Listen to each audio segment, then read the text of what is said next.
I work for a plant center at UC Davis called Foundation Plant Services. We are not an academic department. We're a clean plant center. We're like a store. Everybody's kind of surprised to find out that the university has something like a store. We're like the bookstore. We develop products and we sell them to the industry. Our mission is to produce and test and distribute clean, healthy plant material to sources through nurseries, through certification programs, and direct to the growers and industry. We also are a plant importation and quarantine facility, and that means that I think we are still the only official place you can bring grapes from outside the country into the United States in a legal way. I know in the past there have been suitcase clones and other ways of getting clones into the country, but illegally you have to come through us. We do testing of that material, and we test for specific prohibited plant diseases, and we also clean them up. If there's virus or other diseases, we clean it. We coordinate the release of UC patented material, and for grapes that would be Andy Walker's rootstocks and other plant material, and other UC crops, we do that also. We link researchers, producers, and other academics and nurseries who are looking for plant material and then who wish to acquire certain plant material if they want to clean it up and make it certified. We have several crops, one of which is grapes. The others are strawberries, fruit trees, roses, and sweet potatoes. But the one that you're interested in today will be grapes. This is our a photo of our foundation vineyard. And when a cutting or a plant material comes to us, it goes through a process that takes from 2 to 6 years to test it. If it has any kind of prohibited virus or pathogen, we clean it up, and then we put it in our vineyard for orders from grape nurseries or producers or winemakers or growers. We use various established procedures for testing and cleaning up the material, conventional indexing and lab testing, and we have a new high-tech procedure called High-Throughput Sequencing. It's kind of cutting edge yet, and what they do is they find the entire genetic sequence of the plant, and they find all kinds of things in it that may or may not be pathogens for grapes. It's very new still, and they're trying to figure out how to apply that to maybe try to head-on eliminate some of the more dangerous things that might be in the vine. The virus elimination therapy that we use aims at specific viruses like leaf roll, or you might have heard about red blotch, fan leaf, or other stem diseases. Those are what we aim to eliminate from the vines if we find they have them. And the procedure, just real quickly, they take a little tip off the end of the grape, they excise it under a sterile hood, and then the tiny picture at the bottom is a really tiny piece of the end of the stem, 0.5 millimeters or less, and it's the leaf primordia and the meristem dome. It's very tiny, and they grow them out, and when they're really little, they're very cute. They're in little tubes, and they have little clusters, and it's really cute. Our grape collection, we have 2 vineyards. Each of them are tested and created to satisfy certain protocols. Our classic vineyard, which is our old vineyard that we have everything in, was created to satisfy the terms of the California Registration and Certification Program. So they list certain specific pathogens we test for, and if the plant is clean and meets those, it can be planted in our foundation vineyard. You'll see the green lines here, the green blocks are the grapes, and the other colors are the other crops. That's quite a large vineyard, and we're now moving that to our newer vineyard, which was created in 2010 at UC Davis. We were lucky enough to get a grant from the federal government and from the National Clean Plant Network, as well as some property from UC Davis. It's out west of campus along Russell Boulevard, for those of you who know the campus. It has a very, very strict protocol that we have to satisfy to qualify for it. We're making sure every vine in the vineyard is tissue cultured. It's created by that procedure I just showed you. And it has to be free of a long list of pathogens created by the National Clean Plant Network that's much more rigorous than the California program, which is the older program that was for the classic vineyard. So we're eventually aiming to move everything to that vineyard in the long term, but that's a very long-term goal. And here's the Russell Ranch Vineyard. Again, the green are the grapes. Our foundation collection, which is the collections in the Classic and the Russell Ranch Vineyard, have been developed over quite a long period of time. The certification program was established in the mid-50s, and so we've been collecting and testing and creating clean plants since about 1956 is when we started. FPS was actually officially created in 1958. And then to now, we've developed a collection that it has about 752 varieties, although I have to say some of those are synonyms, Malbec and Cot, Zinfandel and Primitivo, so those are counted as their own separate varieties, although in reality, they might be the same, or according to some, maybe they're not the same, it just depends. We have over 2,000 selections. I don't use the word clone, and we specifically did not use the word clone to name each of our numbered selections.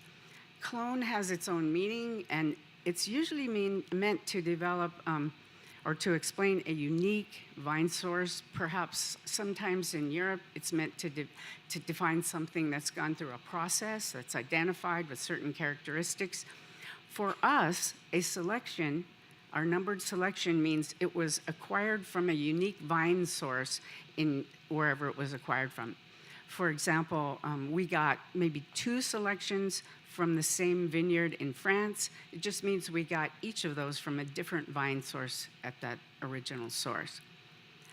We have all kinds of grapes. We have wine, table, juice, raisin, rootstock. So we have that whole collection covers all of those. We cover grapes from all over the nation. So we hold grapes that are sold back east. They're sold in the Midwest, in the South. So we have the kind of climate that we can do that. And so they entrust us with their grapes in our foundation. We have public selections that are available to anyone who wants to come and buy them, and proprietary ones that we hold for entities like Antave in France or Rascedo in Italy. They're all disease tested and professionally identified. Now, almost all DNA evaluations now. Our catalog is on this website I've listed here. I also put the URL on the one page that I put in the book.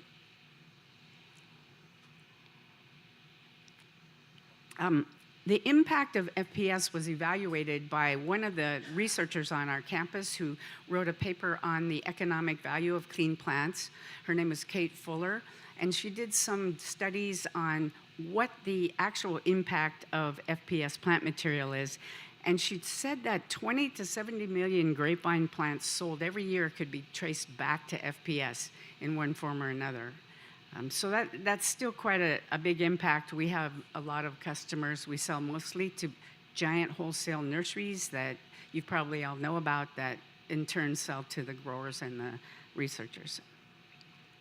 Sauvignon Blanc.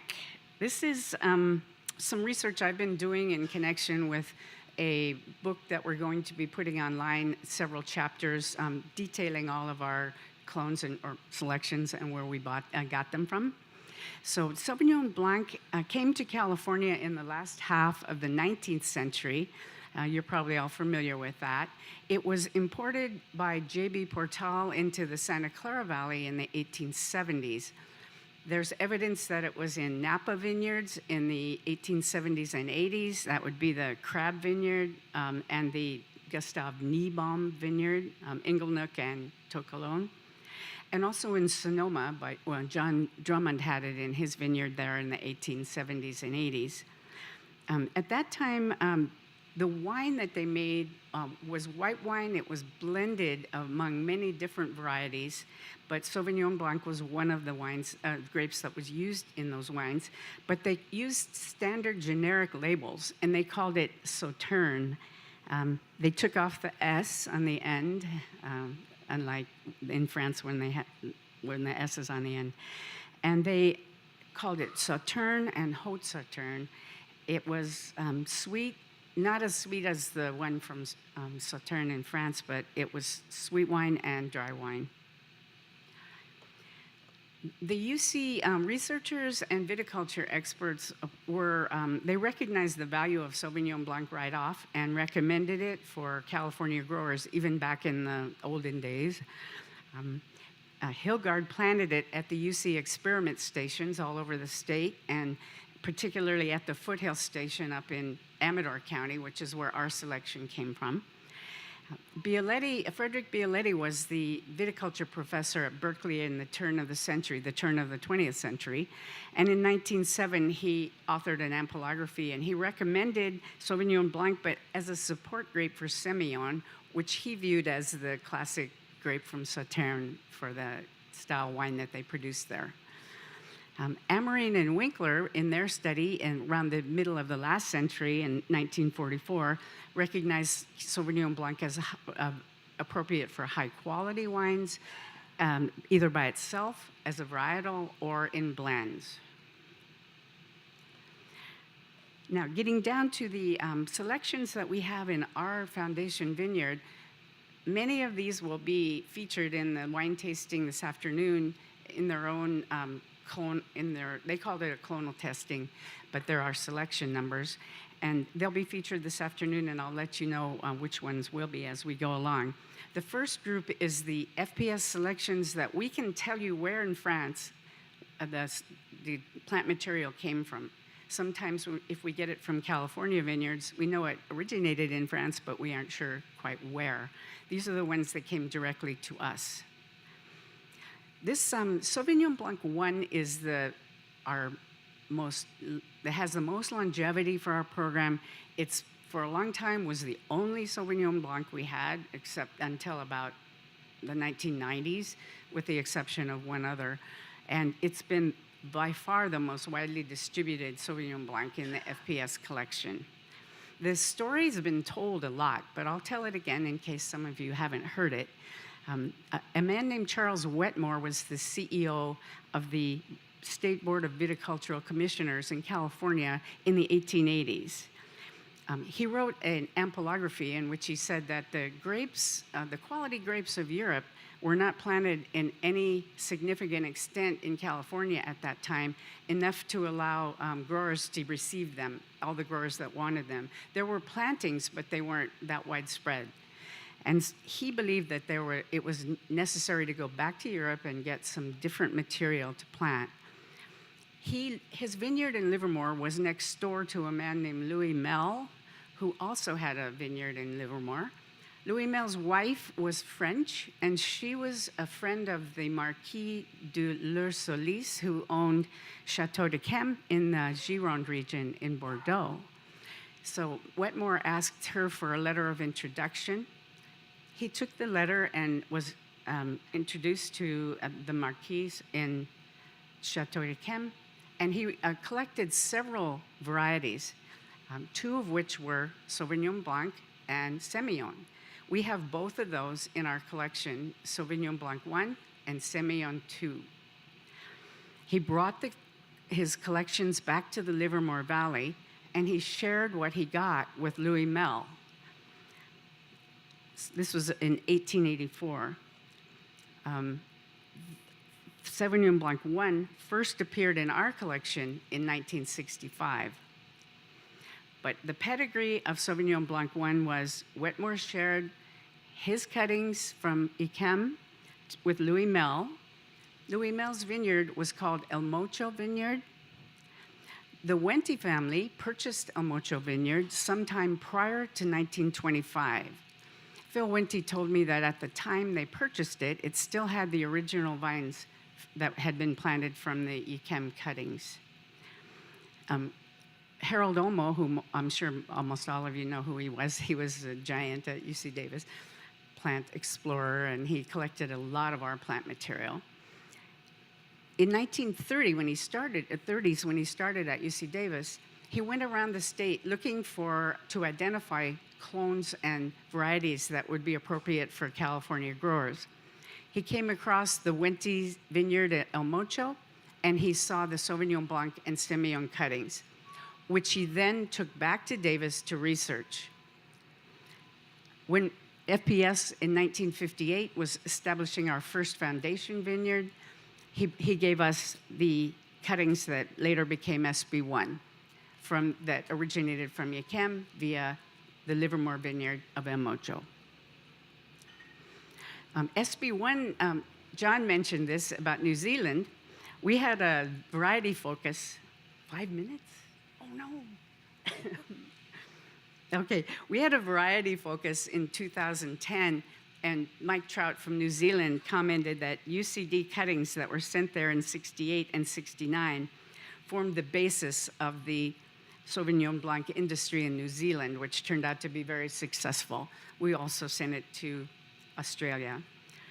The next cutting, which will also be in the tasting, is Sauvignon Blanc 27. It's called the Musquet clone, although that's caused a lot of controversy, and Glenn knows all about that because people expect things from it that it might not have. I don't know if it does or not, but we'll find out. It came from the viticulture station at Pont de la May in France in 1962. It arrived with the label Sauvignon Musquet. It had many name changes over the years, but was ultimately identified by Pierre Gallet as Sauvignon Blanc, and DNA at UC Davis identified it as such around 1998, and we eventually named it Sauvignon Blanc 27. We have French clones that we directly imported from the Chambre d'Agriculture at Aquitaine in France in 1989. They're reported to be French clones, although they have FPS numbers that differ from the reported French clones. We can't guarantee them. Antav is the only one who can guarantee French clones, so we say they're reported to be certain clones. 2 of these, FPS 18, I believe, and 25 will be in your tastings this afternoon. We have proprietary clones from Antav and from Guillaume Nursery that they distribute through their licensees. One of the more unusual clones, Phil Freeze, one of our speakers, pointed out to my boss, Deborah Galino, 1990 at the UCD Oakville Field Station. It was a very old gnarled vine, and they called it Old Sauvignon Blanc in the field station records because it was so old and planted so long ago. Apparently, this is a photo of the actual vine as it was then. It was believed that the source was different than SB1, so we thought that would be useful for our collection. 2 heritage clones from Napa. One was Kendall Jackson, Sauvignon Blanc 23. It was from Howell Mountain. It was thought to produce, it had the best fruit in the program per their winemakers. Sauvignon Blanc 26 is in the tasting.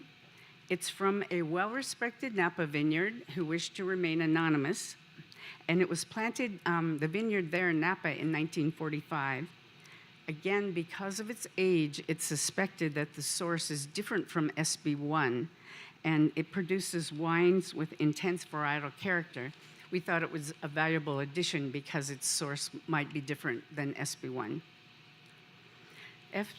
Sauvignon Blanc 29 came from the Foothill Experiment Station. Ultimately, it came from the Berkeley Station in 1874.